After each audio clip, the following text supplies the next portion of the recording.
And for more on the elections, I'm joined here in Washington, D.C. by William Courtney.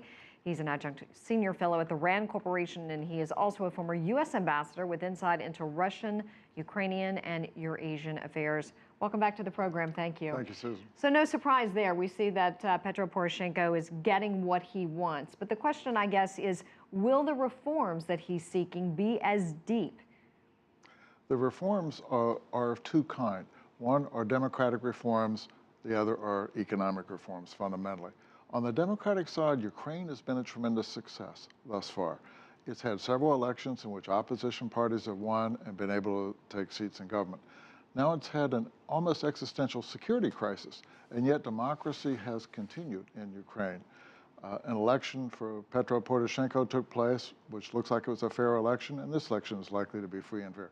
So Ukraine is pretty much a resilient democratic country. On economic reforms, though, Ukraine has been a failure for 22 years. It has not made economic reforms. It needs to reduce the role of the state in the economy.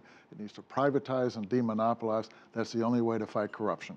Despite the violence going on in the East, do you believe Ukraine is now on the right path and is better off despite all the violence? The part of Ukraine that is not occupied by Russian forces and so-called separatists that are backed by Russia, that part of the country now has a more pro-European, it is more united than before. For example, of the 7 parties that are going to be in the new parliament, only one of those is a pro-Russian party. Former President Yanukovych's Party of Regents, didn't even compete in the election. So this is a country that is more united for Europe. I think we're going to see a parliament and a president that are likely to work together effectively. So it looks like it's going to be November 3rd, I believe, when the voting will be held in the other areas. About 3 million people did not vote, obviously, in Donetsk and Luhansk. What's it going to be like? This is going to be very different for the country. Those elections are likely to be totally falsified. Even the Crimea mandate, after the seizure of Crimea by Russia, that election looks like it was wholly falsified as well. That the number of people who actually voted for Ukraine to be for Crimea to be part of Russia was actually well below 50% of the people who voted.